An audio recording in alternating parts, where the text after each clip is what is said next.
আসসালামু আলাইকুম। আমন্ত্রণ সবাইকে সিলেট স্টুডিও থেকে চ্যানেল এস সিলেট নিউজে।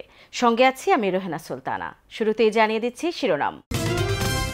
বিশ্বনাথের আমতৈলে ঈদ ফুড প্যাক বিতরণ করেছে রেস্কিউ এইড ট্রাস্ট। সুবিধাবঞ্চিত মানুষের মাঝে কোরবানির মাংস আরও বেশি পরিমাণে বিলিয়ে দেওয়ার জন্য সকল প্রবাসীদের প্রতি আহ্বান। সিলেটে চিনির সবচেয়ে বড় চালান জব্দ করেছে পুলিশ, তবে আসামি এখনও অধরা। সুষ্ঠু ও শান্তিপূর্ণভাবে সম্পন্ন হয়েছে হবিগঞ্জ জেলার মাধবপুর ও চুনারুঘাট উপজেলা পরিষদ নির্বাচন। হবিগঞ্জে ঈদ উল আজহাকে সামনে রেখে পুরোপুরি প্রস্তুত গবাদি পশুর খামারিরা। এবং তৃণমূল পর্যায়ে থেকে প্রতিভাবান ফুটবল খেলোয়াড় তৈরির প্রত্যয়ে গ্রিন সিলেট ফুটবল একাডেমির আনুষ্ঠানিক উদ্বোধন। শুনছিলেন শিরোনাম, এবারে বিস্তারিত। আমতৈল গ্রামের প্রতিবন্ধী পরিবারগুলোর অসহায়ত্ব দেখে এই রকম সুবিধাবঞ্চিত মানুষের মাঝে কোরবানির মাংস আরও বেশি পরিমাণে বিলিয়ে দেওয়ার জন্য সকল প্রবাসীদের প্রতি আহ্বান জানিয়েছেন সিলেট ও যুক্তরাজ্য প্রবাসী নেতৃবৃন্দ। আমতৈল গ্রামের রেস্কিউ এইড ট্রাস্টের উদ্যোগে ঈদ ফুড প্যাক বিতরণ শেষে তারা এই অভিমত ব্যক্ত করেন। বিস্তারিত জানাচ্ছেন মইনুদ্দিন মঞ্জু। ক্যামেরায় ছিলেন সিলেট অফিসের chief camera person Liton Chowdhury. একদিকে এক নাগারে বৃষ্টি, অন্যদিকে ঠান্ডা বাতাস, হাঁটতে গেলে রাস্তা জুড়ে কাদামাটি। তারপরও থেমে নেই রেস্কিউ এইড ট্রাস্ট ও ম্যানকাইন্ড চ্যারিটেবল ফাউন্ডেশন এবং চ্যানেলস টিম। ঈদের আগে বিশ্বনাথের আমতৈল গ্রামের প্রতিবন্ধীদের মুখে হাসি ফোটাতে বুধবার তাদের হাতে তুলে দেয়া হয় ফুড প্যাক। জামাই প্রতিবন্ধীও আমরা খানি বনি পাই, আমরা যে বড় আনন্দিত খুশি হয়। আমরা প্রত্যেক ভাই আর দেয় আমার ভাই প্রতিবন্ধী তারা তো খুব মায়া করেন লাইলে ইনশাল্লাহ। আপনারা যা সাহায্য করছিরা আপনারা লাগে দোয়া আমরা করি, আল্লাহ আরও আপনারা উন্নত বানাইতা। চ্যানেলসের হেড অব প্রোগ্রাম এবং প্রজেক্ট আমতৈলের চিফ কোঅর্ডিনেটর ফারহান মাসুদ খানের সভাপতিত্বে ফুডপ্যাক বিতরণ অনুষ্ঠানে অতিথি হিসেবে উপস্থিত ছিলেন সিলেট ডিএসএস সেক্রেটারি বাফুফে কার্যনির্বাহী সদস্য মানবহিতৈষী ব্যক্তিত্ব মাহিউদ্দিন আহমদ সেলিম, যুক্তরাজ্য প্রবাসী কমিউনিটি ব্যক্তিত্ব বিবিসিসিআই এর ডিরেক্টর এম এ লাকি এবং দানশীল ব্যক্তিত্ব আজিজ বক্স। ফুডপ্যাক পেয়ে কিছুটা স্বস্তি ও আনন্দিত হলেও প্রতিবন্ধী পরিবারগুলো অতিথিদের কাছে পেয়ে ঈদুল আজহার সময় কুরবানির মাংস নিয়ে তাদের কষ্টের কথা তুলে ধরেন।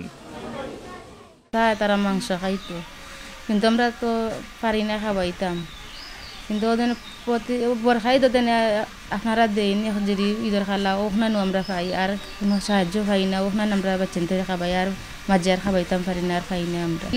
আপনারা একটা কুরবানি দেন, প্রতিবন্ধী বাচ্চার খাইলেও আপনারা লাগে দোয়া করলে আর খুশি হইব তারা। আমরা প্রতিবন্ধী বাচ্চাইন লইয়া যে বড় অসহায়, আমরা তো ইনো কুরবানি হয় না, আমরা বাচ্চাইন লইয়া ঈদ উপলক্ষে মাংস খাইতাম পারি না। আপনারা যদি দয়া করি একটা গরু কুরবানি দিয়ে আমরা বাচ্চাইন তোরে খাওয়াও, তা আমরাও দোয়া করবো, আমরা বাচ্চাইন তো দোয়া করবা আল্লাহ আপনারারে দুনিয়া আখেরাতর বাচ্চা বানাইবে। আমারও বাচ্চা যে আছে কুরবানির গুছো লাগে চাইলে এমন অবস্থা 1200 টাকা কেজি কিনা দেওয়ার মতো অবস্থা না। আপনারা যদি কুরবানি দেন আর খাইন, তো আমার বাচ্চারও ইনশাল্লাহ আপনারা দিবা, খাই আমার বাচ্চা দোয়া করবো। গ্রামের মধ্যে গিয়ে প্রতিবন্ধী পরিবারগুলোর অসহায়ত্ব দেখে দানশীল ব্যক্তিত্ব মাহিউদ্দিন আহমদ সেলিম নিজেই 2টি গরু চ্যানেল এস এর আপিলে দান করার কমিটমেন্ট করেন। তিনি এবং অন্য অতিথিরাও এরকম সুবিধাবঞ্চিত মানুষের মাঝে কুরবানির মাংস বিলিয়ে দেওয়ার জন্য সকল প্রবাসীদের প্রতি আহ্বান জানান। আসলে আমার শরীর খারাপ হয়ে গেছে এই অবস্থা দেখিয়া। আমি এইরকম অবস্থা আমি কোনো জায়গাতে আমি দেখছি না। আমি এইবার আমি 2টা গরু দিব, আপনারা চ্যানেলসের মাধ্যমে এটা বিতরণ করবেন। তা আমি মনে করি এই যে আমি 2টা দিছি, আরও কিন্তু এখানে অনেক দরকার, এই গ্রামে অনেক লোক আছে যে চ্যানেলস তো দিচ্ছে, আরও যদি কাউকে আরও লোক এগিয়ে আসেন তাহলে আমার মনে হয় অন্ততপক্ষে ঈদের সময় একটা দিন তারা আনন্দে গরুর মাংসটা খেতে পারবে। কুরবানির এমন একটা সিচুয়েশন, এই যে কয়েকজনে কইলা বছরে তারা একবার খালি মাংস খাইন, একবার মাংস খাইন, এটা শুনে আসলে আমার খুব খারাপ লাগছে। আর এই যে সিচুয়েশনের মাঝে আপনি চিন্তাও তো করা যায় না মানুষে যে গরুর মাংস কিনিয়া খাইবা বা এই পরিবেশ এই অবস্থানের উপরে আমার মনে হয় না। তো আমি মনে করি যারা এই আশপাশত বৃত্তশালী যারা আছেন তারা তো অবশ্যই সাহায্য করবো, এবং আমরা দূর থাকি আরও সাহায্যর দরকারই নয়। এই এলাকার কুরবানির সেখানে অনেক মানুষ তো তারা কয় বছরে একবার মাংস হয়েছে, আমরা তো সব সময় খাইলাম। এর লাগে সবে দৌকা সাহায্য করুকা, যে কুরবানির লাগে টাকা উঠে সবে দৌকা। চ্যানেলসের head of program Farhan Masud Khan Amtail গ্রামের জন্য অব্যাহত সহযোগিতা করায় ডোনারদের প্রতি কৃতজ্ঞতা জানান। একই সাথে তিনি আগামী ঈদুল আজহাকে সামনে রেখে আমতৈল গ্রামের মতো দরিদ্র গ্রামগুলোর প্রতি সুদৃষ্টি দেওয়ার ব্যাপারে গুরুত্ব আরোপ করেন। আমরা যখন আমতৈলে আসার পথে ছিলাম, আমরা চতুর্দিকে বন্যার একটা আবহ দেখতে পেয়েছি। ইনফ্যাক্ট বন্যার পানির আশপাশ দিয়ে আমাদেরকে আসতে হয়েছে। সুতরাং এটি এখনও রেইনি সিজন না। যখন বন্যার সময় আসবে কিংবা বর্ষার সময় যখন আসবে, তখন পুরো এলাকা প্লাবিত হওয়ার একটা সম্ভাবনা আছে।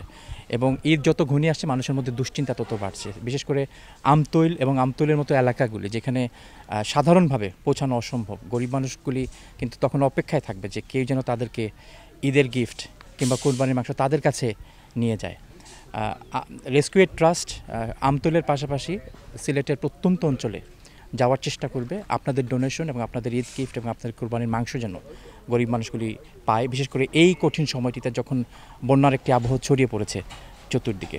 আমি এখন দাঁড়িয়ে আছি বিশ্বনাথের আমতৈল গ্রামের একটি রাস্তায় এবং দেখুন, আষাঢ় মাস আসার আগেই এই গ্রামের রাস্তা শুধু না, এই গ্রামের অনেক এলাকা এইভাবেই পানিতে নিমজ্জিত হয়ে গেছে। এবং শুধু সিলেটের এই গ্রাম না, আরও অসংখ্য গ্রামের মানুষ এবার বন্যার মধ্যেই তারা ঈদ উদযাপন করতে হবে এবং তাদের কুরবানির মাংস পাওয়াটাও অনেকেরই অনিশ্চিত। সুতরাং এই সব সুবিধাবঞ্চিত বন্যাপীড়িত মানুষের কাছে কুরবানির মাংস পৌঁছে দেওয়ার জন্য আপনারা যতটুকু সম্ভব উদার মনে দান করুন। Moinuddin Manju, channels news, Sylhet.